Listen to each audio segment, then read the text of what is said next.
Hello everyone, welcome in Jest Education. तो जैसे कि आपने पता है कि हमने थर्ड वीडियो में क्वेश्चंस किए थे कुछ प्रॉपर्टीज से रिलेटेड। तो आज भी हम वही क्वेश्चन करने जा रहे हैं। आप उनके घर पे प्रैक्टिस कीजिए। वो क्वेश्चंस प्रैक्टिस से ही आते हैं, तभी आपको पता चलेगा क्वेश्चन देखते ही कि इसमें कौन सा ऑपरेशन लगाना है और ये कौन सी प्रॉपर्टी लग सकती है इसमें। तो देखिए, आज हम सोल्व करने जा रहे हैं, एग्जाम्पल ही सोल्व करने जा रहे हैं। उसके बाद क्वेश्चंस भी लेंगे ताकि आपकी अच्छी प्रैक्टिस हो सके। तो देखिए, यहाँ पे एग्जाम्पल लेते हैं हम 12 नंबर का। एग्जाम्पल 12 में हमें लिखा गया है कि हमें बिना विस्तार के, बिना एक्सपेंशन के प्रूव करना है। इस डिटरमिनेंट के इक्वल ये डिटरमिनेंट आती है, ये हमें प्रूव करना है। ठीक है, तो अभी तो हम देखें तो इस डिटरमिनेंट में कोई भी प्रॉपर्टी यूज़ नहीं आ रही है। देखिए, कोई भी प्रॉपर्टी यहाँ पे नहीं लग रही है, सभी एलिमेंट्स अलग अलग हैं, तो कोई भी प्रॉपर्टी यूज़ नहीं करी है, जनरल सी बात है। तो हमें अब ऐसी ऑपरेशन लगानी होगी यहाँ पे, ताकि कोई ना कोई हमारे पास प्रॉपर्टी काम में कर जाए। तो देखिए, हम कौन सा ऑपरेशन लगाते हैं यहाँ पे। देखिए, तो ध्यान देने की ये है कि हमें दिया हुआ तो ये वाली डिटरमिनेंट है, हमें प्रूव ये करनी है। तो जिसमें दी हुई है वो तो योगफल के रूप में हमें दे रखी है, और जिसमें प्रूव करना है वो सिंगल टर्म के रूप में हमें प्रूव करना है। तो हम जहाँ तक प्रयास हो सकेगा, जहाँ तक हम कोशिश करेंगे, पहले सिंगल में ही चेंज करने की कोशिश करेंगे। देखते ही क्वेश्चन को ये हमारे समझ में आ जाना चाहिए कि सबसे पहले हमें करना क्या है। तो देखिए, मैं सबसे पहले वही करती हूँ। 2 में देखिए मैं कौन सा ऑपरेशन लगाती हूँ। सबसे पहले हम जानते हैं कि C1 है, ये C2, ये C3, 3 कॉलम है, C1 C2 C3। अब मैं वो लगा रही हूँ ऑपरेशन। तो देखिए, मैं कौन सा ऑपरेशन लगा रही हूँ, आपको समझ में आएगा। ये C1 को मैं चेंज करूँगी किस में, C1 plus C2 minus C3 में। देखिए, इससे क्या होगा, जो हमारे ये योग वाले जो हमें एलिमेंट्स दे रखे थे वो सिंगल एलिमेंट्स में चेंज हो जाएंगे। ये देखिए, B प्लस सी और प्लस C प्लस ए, क्योंकि C1 C2 हमें ऐड करना है, और माइनस AB अगर हमें करना है तो यहाँ पे 2C बचेगा। 2C देखिए, B प्लस सी और प्लस C प्लस ए माइनस ए माइनस बी हो जाएगा। अब देखेंगे तो अभी देखिए मैं इसको कैसे लिखती हूँ। इस बार C1 को हमें लिखना है तो B प्लस सी और प्लस C प्लस ए कर देना है, क्योंकि C1 प्लस C2 था और माइनस था माइनस C3, तो माइनस C3 में ये दोनों एलिमेंट्स माइनस हो जाएंगे। इसी टाइप से Q plus R plus P, और माइनस हुआ क्या, P माइनस Q आएगा, क्योंकि यहाँ पे ब्रैकेट के बाहर माइनस आएगा तो दोनों माइनस में आएंगे एलिमेंट्स, ये तो आपको पता ही होगा। इसके बाद Y plus Z minus x, Z plus x sorry, और माइनस होगा x माइनस वाई, ये दोनों ही माइनस होंगे। ये तो आपको समझ में आ रहा होगा। ये तो मैंने C1 को लिख दिया है, मैंने यही वाली ऑपरेशन लगाई थी अभी। तो C2 और C3 तो सेम ही रहेंगे, C प्लस ए है ये तो, और ये है R प्लस पी, और ये है Z प्लस एक्स। ये वाला है अपना A प्लस बी, और ये है P प्लस क्यू, ये है x प्लस वाई। तो इनको एज इट इज रख दिया मैंने। अब इनको जब आप सोल्व करेंगे तो देखिए, A और A तो कैंसिल आउट हो गए, B से B कैंसिल आउट हो गया। देखिए, यहाँ पे P से P कैंसिल आउट हुआ, Q से Q कैंसिल आउट हो गया, यहाँ पे X से X कैंसिल आउट, Y से Y कैंसिल आउट हो गया। तो यहाँ पे बचा 2C, यहाँ पे 2R, यहाँ पे 2Z, 2C 2R 2Z। इस वाले कॉलम में 2 आ रहा है तो हम 2 को कॉमन ले लेते हैं। एक कॉलम में एक रो में से ही कॉमन आता है, हम डिटरमिनेंट का रूल तो जानते हैं कॉमन लेने का। या तो एक कॉलम में से कॉमन ले सकते हैं, या एक रो में से ही कॉमन ले सकते हैं। तो मैं यहाँ पे फर्स्ट कॉलम में से 2 को कॉमन ले लेती हूँ। तो यहाँ पे बचेगा C, R और Z। ये मैं डायरेक्ट लिख रही हूँ स्टेप। देखिए, तो हमने डायरेक्ट इनको लिख दिया है, C कॉमन लेके C R Z आ गए हैं, और ये सेकंड कॉलम थर्ड कॉलम में तो सेम ही है। अब देखिए कि एक कॉलम तो हमारा सिंगल में चेंज हो चुका है, तो हम इस कॉलम को, तो ये देखिए, ये हमें प्रूव क्या करना था कि C R Z आना चाहिए, लेकिन ये थर्ड कॉलम में आना चाहिए। तो ये तो हमने प्रॉपर्टी पढ़ी रखी है कि हम फर्स्ट कॉलम को थर्ड कॉलम में चेंज कर सकते हैं। तो उसके डिटरमिनेंट में आंसर में क्या चेंज आता है, ओनली माइनस का ही चेंज आता है। तो हम इसको चेंज कर सकते हैं फर्स्ट कॉलम को थर्ड कॉलम में। तो यहाँ पे हमारा कॉलम तो आया गया है C R Z, लेकिन ये फर्स्ट कॉलम आया है तो इसको हम थर्ड भी बना सकते हैं। ये तो कोई इंपॉर्टेंट बात है नहीं, लेकिन हमें इन दोनों को भी सिंगल में ही चेंज करना है। तो अब यहाँ पे देखिए, ये योगफल के रूप में दे रखे हैं, ये दोनों योगफल के रूप में दे रखे हैं। तो इनको हम सिंगल टर्म्स में कैसे लिख सकते हैं।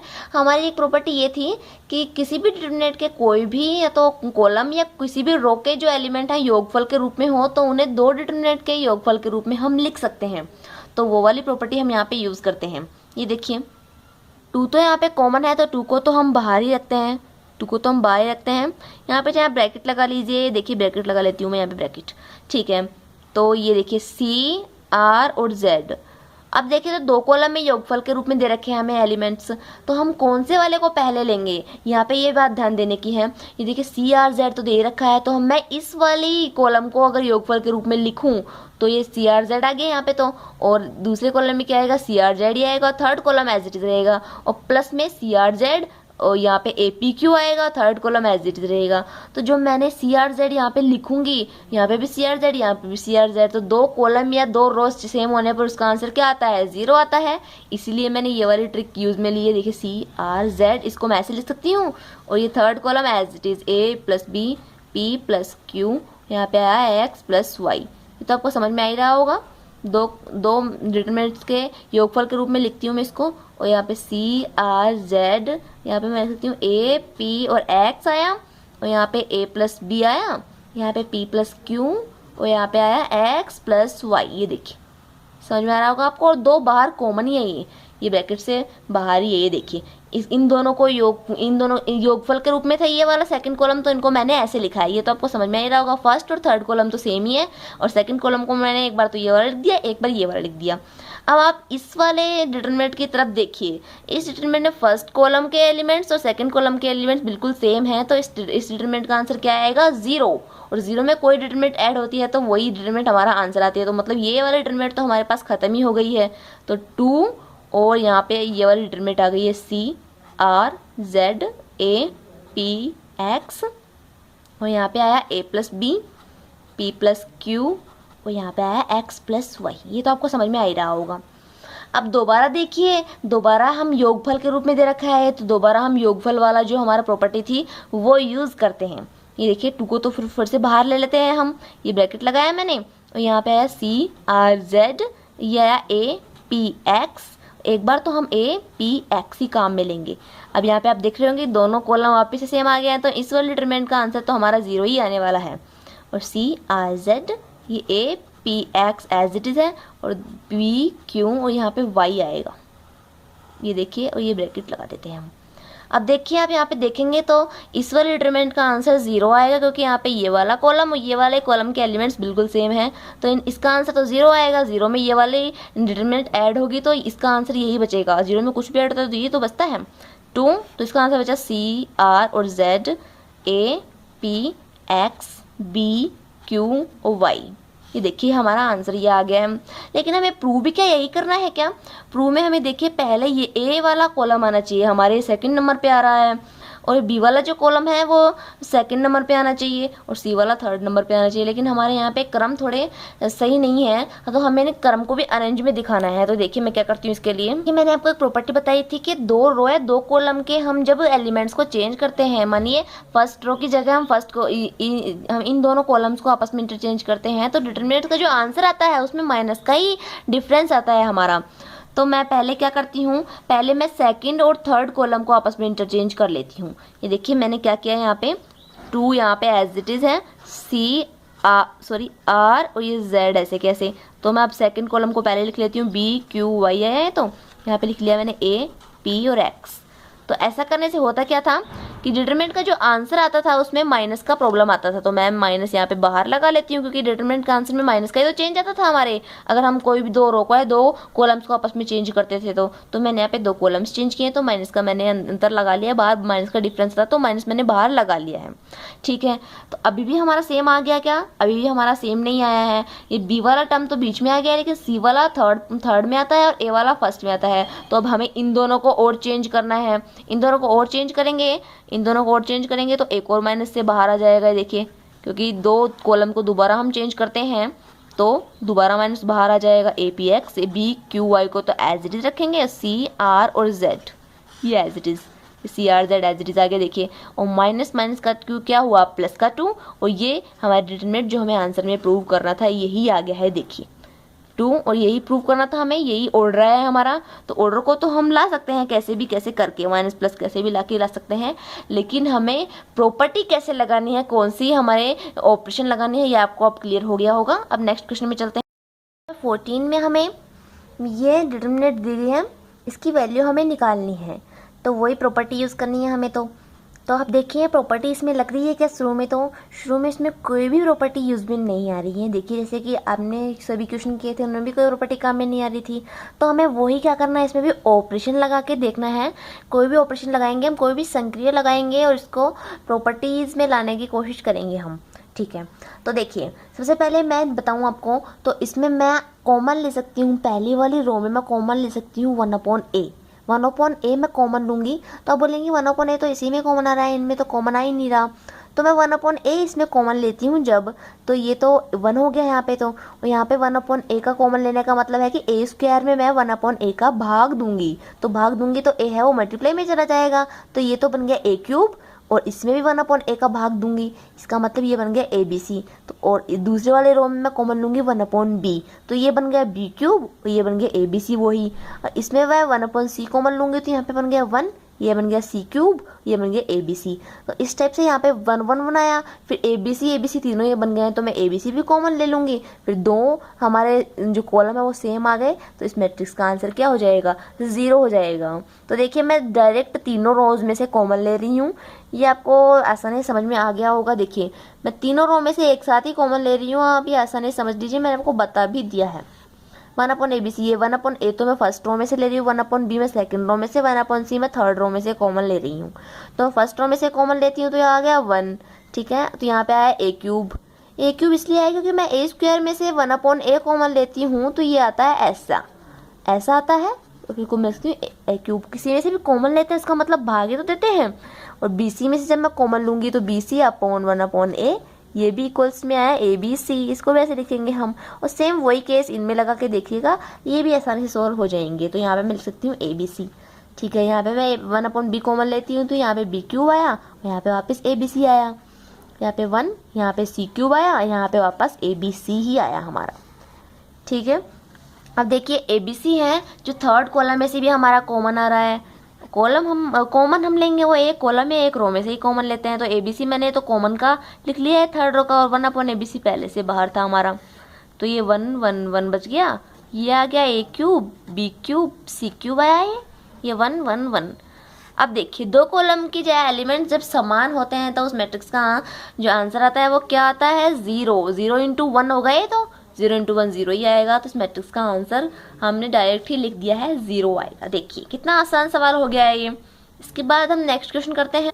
इसके बाद नेक्स्ट क्वेश्चन 15 में देखिए आप, हमें प्रूव करना है स्टेटमेंट के इक्वल ये वैल्यू आती है, ये हमें डिटरमिनेंट दे रखी है ये, तो इसके इक्वल हमें ये प्रूव करना है।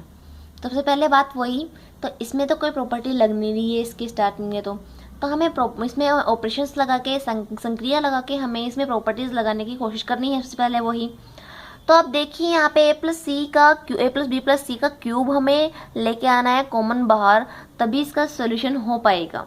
तो यहाँ पे हम देखें तो कहीं भी नहीं आ रहा है हमारे पास a+b+c, लेकिन अगर हम तीनों कॉलम्स को जोड़ दें तो ये देखिए 2c तो यहाँ पे पहले से ही है, और a+a ऐड होगा तो 2a आ गया, b+b ऐड होगा तो 2b आ गया।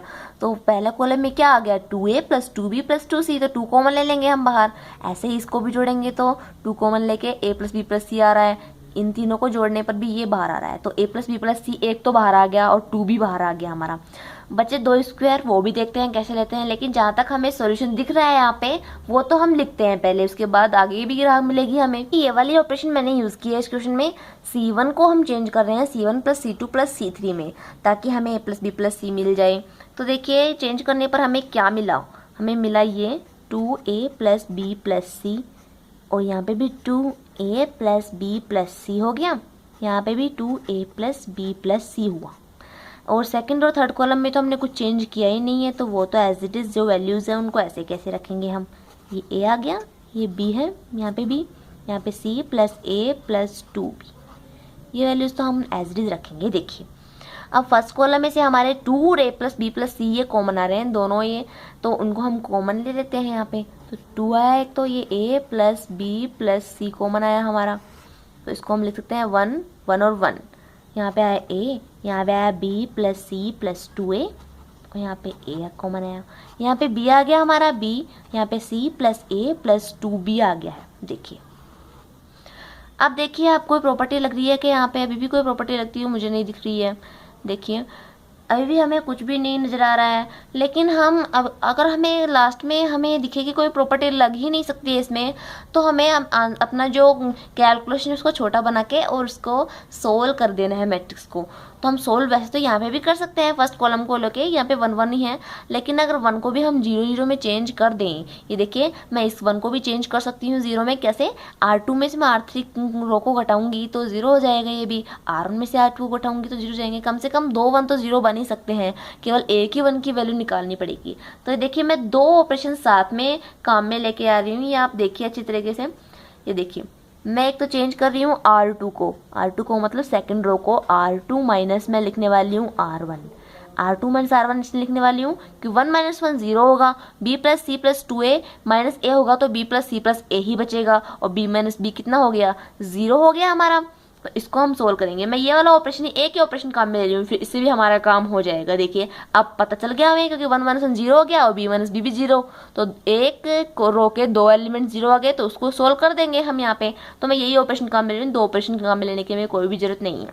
देखिए अब 2A प्लस बी प्लस सी मैंने लिखा है यहाँ पे, और सेकंड रो को हमें लिखना है तो फर्स्ट रो तो एज इट इज लिख देते हैं हम।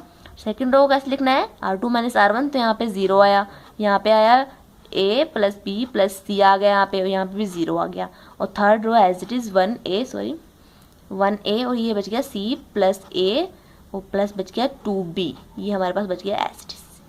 ये डिटरमिनेंट हमारा आया। ठीक है, अब इसका जब सॉल्यूशन चाहिएंगे, हम सॉल्यूशन चाहते हैं जब, तो इसमें किसको सोल्व करेंगे हम? इसमें हम सेकंड रो को सोल्व कर लेते हैं, क्योंकि सेकंड रो को जब हम सोल्व करेंगे तो 2 एलिमेंट्स इसके 0 ही हैं, हमें एक ही एलिमेंट्स को सोल्व करना है।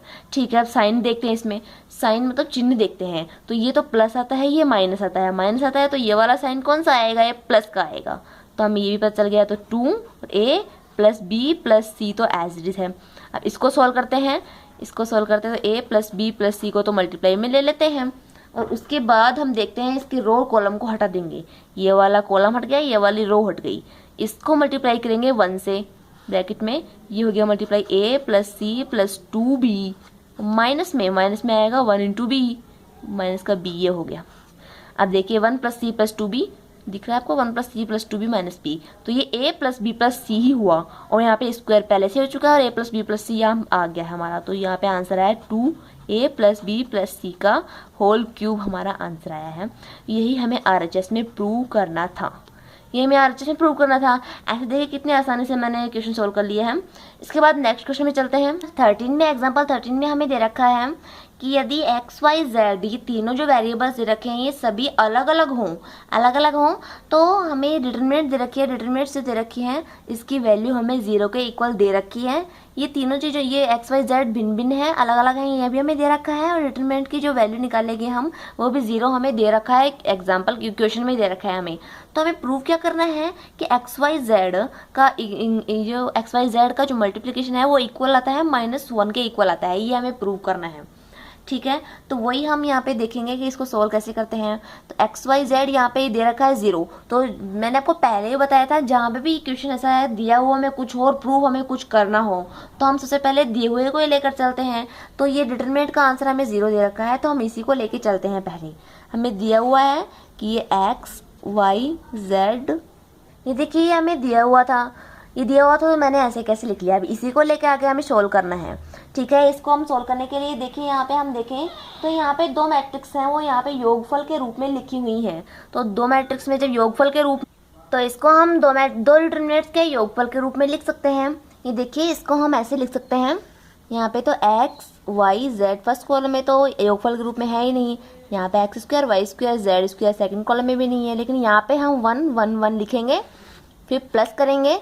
दूसरी डिटरमिनेंट में हम क्या करेंगे x, y, z, और ये आया x स्क्वायर, y स्क्वायर और ये z स्क्वायर, और यहाँ पे हमारा आया x क्यूब, y क्यूब और z क्यूब हमारा आ गया है। ये देखिए उसके बाद इस बार ये डिटरमिनेंट्स है, दूसरी वाली डिटरमिनेंट, इसमें हमारे x कॉमन आ रहा है फर्स्ट रो में से, y कॉमन आ रहा है सेकंड रो में से, और z कॉमन आ रहा है थर्ड रो में से। तो तीनों में से हम x, y, z कॉमन ले लेते हैं एक साथ ही। तो ये फर्स्ट वाली जो डिटरमिनेंट है उसको तो हम एज इट इज ही रखते हैं, ऐसे कि ऐसे ही। देखिए ये तो x square, y square, z square, ये 1 1 1, और सेकंड रो में से हम x, y, z कॉमन ले रहे हैं, तो यहाँ पे आ गया 1 यहाँ पे आएगा x, पहले रो में से हमने x ही कॉमन लिया है तो यहाँ पे आया एक्स स्क्वायर, यहाँ पे 1, यहाँ पे y, यहाँ पे y स्क्वायर। आप समझ रहे होंगे सेकंड रो में से मैंने y कॉमन लिया है तो 1 z और z स्क्वायर। ये देखिए अब हम देखें तो ये दोनों जो हमारे पास दी हुई हैं डिटर्मिनेंट्स वो सेम ही आ रही हैं, लेकिन आप बोलेंगे कि ऑर्डर इनका सेम नहीं है। तो ऑर्डर सेम नहीं है तो हम ऑर्डर तो हम सेम करना जानते ही हैं। पहले हमें करना क्या है, इसमें 1 को इधर लेके आना है, 1 को तो फर्स्ट वाले कॉलम में लेके आना है। तब 2 कॉलम को हम चेंज करते हैं तो उसके डिटर्मिनेंट की वैल्यू में माइनस की अंतर आता है, तो माइनस हम बाहर लगा लेते हैं पहले ही, और 1 1 में पहले लेके आई और सेकेंड रो में तो कोई चेंज किया ही नहीं मैंने, 1 और थर्ड रो को आपस में इंटरचेंज किया है। ये देखिए इसको मैं ऐसे लिख सकती हूँ, इसको मैं ऐसे लिख सकती हूँ, 1 1 को मैंने पहले लिख दिया है, बीच वाली कॉलम को मैंने ऐसे कैसे 1 और थर्ड 2 कॉलम को आपस में इंटरचेंज किया है, इसको पहले लेके आ गई, इसको थर्ड वाली जगह पे लेके आ गई, और प्लस एक्स वाई जेड ये एज इट इज, यहाँ पे 1 1 1, यहाँ पे एक्स वाई जेड और यहाँ पे एक्स स्क्वायर वाई स्क्वायर और यहाँ पे जेड स्क्वायर। ठीक है, अब इसके बाद देखिए अभी भी ऑर्डर सेम नहीं हो हमारा, जो ये हमारा एक्स वाली जो टर्म है इसको हमें सेकंड नंबर पे लाना है, तो दोबारा हम लाएंगे तो दोबारा माइनस आएगा और माइनस माइनस प्लस हो जाएगा, तो हमें प्लस में ही आंसर चाहिए था। देखिए आप ये माइनस माइनस मैंने बाहर ले लिया क्योंकि दोनों कॉलम्स को मैंने आपस में इंटरचेंज किया था तो माइनस होकर बाहर आ गया, तो माइनस माइनस प्लस हो गया ये तो इसको तो हम यहाँ पे प्लस ही लिख देते हैं, इसका कोई भी इफेक्ट नहीं होगा यहाँ पे। उसके बाद देखिए दोनों डिटरमिनेंट्स अब बिल्कुल सेम आ गए, इनका ऑर्डर बिल्कुल सेम है, पहले 1 1 1 वाला लाइन है, इसके बाद एक्स वाई जेड है, इसके बाद x square y square z square है, दोनों जो डिटरमिनेंट हमारे सेम आ रहे हैं। तो दोनों डिटरमिनेंट्स में हम कॉमन ले सकते हैं, जैसा कि हम साधारण जो एलजेब्रा में करते हैं कॉमन लेते हैं, ऐसा ही इसका भी डिटरमिनेंट को हम कॉमन लेंगे। लेकिन कॉमन लेंगे तो यहाँ पे क्या बचेगा, यहाँ पे कुछ भी मल्टीप्लाई में नहीं है, तो यहाँ पे हम 1 तो लिख ही सकते हैं कि ये 1 के मल्टीप्लाई में है, 1 × है, तो इस डिटरमिनेंट को जब कॉमन लेंगे तो ये आएगा 1 + एक्स वाई जेड। देखिए इसको मैं ऐसे लिख सकती हूँ 1 + एक्स वाई जेड, और इन दोनों के मल्टीप्लाई में कौन सा है डिटरमिनेंट, ये वाला डिटरमिनेंट इन दोनों के मल्टीप्लाई में है। ये देखिए एक्स वाई जेड आ गया और यहाँ पे आया एक्स स्क्वायर वाई स्क्वायर और ये जेड स्क्वायर। समझ रहे होंगे मैंने इस डिटरमिनेंट को कॉमन ले लिया है इन दोनों में से, ये एक्स वाई जेड के मल्टीप्लाई में भी है और ये 1 के मल्टीप्लाई में भी है। इन दोनों को मल्टीप्लाई में लिखेंगे तो ये वाला टर्म हमें मिल जाएगा। ये देखिए इसको मैं ऐसे लिख सकती हूँ। और ये वाली जो सॉल्यूशन है ये मैंने आपको एग्जाम्पल में आपको करवा रखा है, ये मैट्रिक्स का सॉल्यूशन मैंने आपको एग्जाम्पल नंबर 11 में करवा रखा है। उसमें हमें प्रूव करना था, मैंने आपको बताया था हमें 3 ब्रैकेट प्रूव करने थे, एक्स माइनस वाई वाला ब्रैकेट, वाई माइनस जेड वाला ब्रैकेट और जेड माइनस एक्स वाला ब्रैकेट। तो हमने से R1 - R2 लिखा था, ये वाली ऑपरेशन लगाई थी, फिर R2 - R3 वाली ऑपरेशन। तो मैं इसका यहाँ पे दोबारा सॉल्यूशन नहीं करवा रही हूँ क्योंकि इसमें हमारा कोई मतलब नहीं है, मैंने आपको एक बार तो करवा ही दिया है, तो इससे हमारा टाइम ही वेस्ट होगा, आपका सिलेबस और लेट होगा। तो ये आप वहाँ से देख लीजिए, वैसे आपको समझ में आ गया होगा, और आप नहीं आए तो आप वहाँ से देख लीजिए लास्ट वीडियो में से। तो हम इसका सोल्यूशन डायरेक्ट लिख देंगे वैसे, और आप करके भी सकते हैं, इतना लेंथी तो है नहीं है, आप कर भी सकते हैं इसको। तो 1 + एक्स वाई जेड, और इसका सोल्यूशन हमारे 3 ब्रैकेट में आए थे, एक्स माइनस वाई आया था, वाई माइनस जेड आया था और जेड माइनस एक्स आया था। और इसके इक्वल हमें दे क्या रखा है, क्वेश्चन में 0 दे रखा है, 0 तो शुरू से ही चला आ रहा है हमारा, तो इसके इक्वल भी 0 है, यहाँ पे भी 0 है, तो मैं यहाँ पे डायरेक्ट लिख देती हूँ 0 आ रहा है। ठीक है, अब ये देखिए क्वेश्चन में हमें लिखा हुआ है, प्रूफ क्या करना है, प्रूव करना है कि x y z equals to -1 होता है। और यहाँ पे शुरू में एक और लाइन लिखी हुई है, देखिए एक्स वाई जेड सभी भिन्न भिन्न हो, इसका मतलब एक्स है वो वाई के इक्वल नहीं है, ना ही जेड के इक्वल है, वाई जेड के भी इक्वल नहीं है, एक्स के भी इक्वल नहीं है, ऐसे ही जेड भी एक्स और वाई किसी के भी इक्वल नहीं है। तो ये तीनों जो ब्रैकेट हैं वो इक्वल कब आ सकते हैं, जब एक्स की वैल्यू वाई हो तभी तो ये 0 आएगा, वाई की वैल्यू जब जेड होगी तभी तो ये 0 आएगा, जेड की वैल्यू जब एक्स होगी तभी तो 0 आएगा। तो ये तीनों इक्वल हैं, ये तीनों जो हमें ब्रैकेट दे रखे हैं, गुणनखंड फैक्टर्स लिख सकते हैं इसको। ये तो 0 के इक्वल आ नहीं सकते क्योंकि हमें ये दे रखा है कि x z not equals to y does not equals to z. यदि हम एक्स माइनस वाई निकालेंगे तो इसकी वैल्यू 0 के इक्वल प्राप्त नहीं होगी, तो ये तीनों इक्वेशन तो 0 के इक्वल है नहीं। तो ये वाला जो फैक्टर बच गया हमारा x1 + x + y z = 0, यही 0 के इक्वल होगा। तो इसको हम सोल्व करें आगे, तो एक्स वाई जेड की जो वैल्यू आई है वो आई है -y, यही हमें प्रूव करना था। तो देखिए ये हमें जो हमें प्रूव करना था वो हमारा प्रूव्ड हो चुका है। ऐसे ही हमें आगे क्वेश्चन भी करने हैं, आप देख रहे होंगे कि ये आसान सवाल है, थोड़ी सी हमें ध्यान देने की जरूरत है, इन्हें कंसंट्रेशन होकर सीखना है हमें, बस आगे कुछ भी बात नहीं है, आप सीख सकते हैं इनको। और कोई प्रॉब्लम आती है तो आप कमेंट सेक्शन में लिखिए। ठीक है, बस आज के लिए इतना ही, इसके आगे पढ़ेंगे हम नेक्स्ट वीडियो में। आप वीडियो को लाइक शेयर सब्सक्राइब करना ना भूलें। Thank you.